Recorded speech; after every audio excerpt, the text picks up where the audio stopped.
ಸಂತ ಅಲೋಷಿಯಸ್ ಪದವಿ ಪೂರ್ವ ಕಾಲೇಜಿನ 139ನೇ ವಾರ್ಷಿಕ ಕ್ರೀಡಾಕೂಟವನ್ನು ಸಂತ ಅಲೋಷಿಯಸ್ ಗೋನ್ಸಾಗಾ ಮೈದಾನದಲ್ಲಿ ನಡೆಸಲಾಯಿತು. ನಗರದ ಹೆಸರಾಂತ ಶಿಕ್ಷಣ ಸಂಸ್ಥೆಗಳಲ್ಲಿ ಒಂದಾಗಿರುವ ಸಂತ ಅಲೋಷಿಯಸ್ ಪದವಿ ಪೂರ್ವ ಕಾಲೇಜಿನ 139ನೇ ವಾರ್ಷಿಕ ಕ್ರೀಡಾಕೂಟಕ್ಕೆ ಚಾಲನೆ ದೊರಕಿತು. ಸಂತ ಅಲೋಷಿಯಸ್ ಗೋನ್ಸಾಗಾ ಮೈದಾನದಲ್ಲಿ ವಿಧಾನ ಪರಿಷತ್ನ ಸದಸ್ಯ ಐವನ್ ಡಿಸೋಜಾ ಅವರು ಕ್ರೀಡಾ ಧ್ವಜಾರೋಹಣಗೆಯುವ ಮೂಲಕ ಕ್ರೀಡಾಕೂಟಕ್ಕೆ ಚಾಲನೆ ನೀಡಿದರು.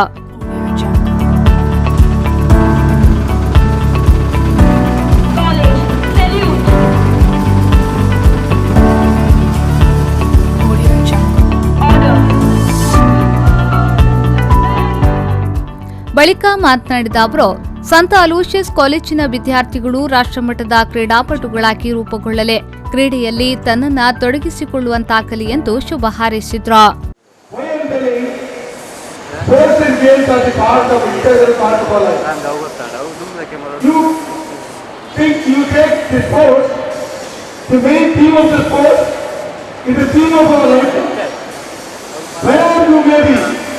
I think this is a great institution.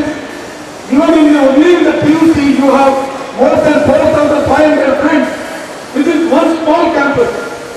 That means you have contact of the entire world.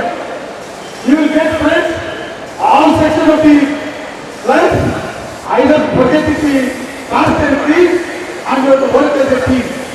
And that is the importance of the sports and games also. ಇನ್ನು ಸಂತ ಅಲೋಷಿಯಸ್ ಶಿಕ್ಷಣ ಸಂಸ್ಥೆಯ ರೆಕ್ಟರ್ ರೆವರೆಂಡ್ ಫಾದರ್ ಡೆನಿಶಿಯಸ್ Vaz SJ ಅವರು ಮಾತನಾಡಿ, ಕ್ರೀಡೆಯಿಂದ ಏಕಾಗ್ರತೆಯನ್ನ ಮೈಗೂಡಿಸಲು ಸಾಧ್ಯ ಎಂದು ಹೇಳಿದ್ರು.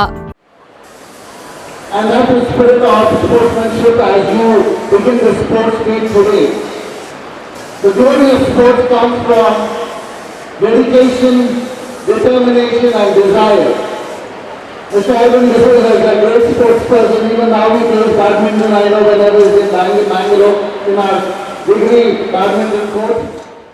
ಸಂತ ಅಲೋಷಿಯಸ್ ಪದವಿ ಪೂರ್ವ ಕಾಲೇಜಿನ ಪ್ರಾಂಶುಪಾಲರಾದ ರೆವರೆಂಡ್ ಫಾದರ್ ಮೆಲ್ವಿನ್ ಮೆಂಡೋನ್ಸಾ, ಕಾಲೇಜಿನ financial officer reverend father John ಲಾಂಗ್ಪಾಸ್ಕೋ ಎಸ್ಜೆ, ಉಪಪ್ರಾಂಶುಪಾಲರಾದ ಶಾರ್ಲೆಟ್ ಡಿಸೋಜಾ, ಮುರಳಿ ಕೃಷ್ಣ ಚಿಯಂ, ದೈಹಿಕ ನಿರ್ದೇಶಕರಾದ ನವೀನ್ ಕುಮಾರ್ ಹಾಗೂ ಉಷಾ ಎಸ್ಜೆ ಸೇರಿದಂತೆ ಮತ್ತಿತರರು ಉಪಸ್ಥಿತರಿದ್ದರು. ಇನ್ನು ವಿದ್ಯಾರ್ಥಿಗಳಿಂದ ಆಕರ್ಷಕ ರೀತಿಯ ಪಥಸಂಚಲನ ಎಲ್ಲರ ಗಮನ ಸೆಳೆಯಿತು.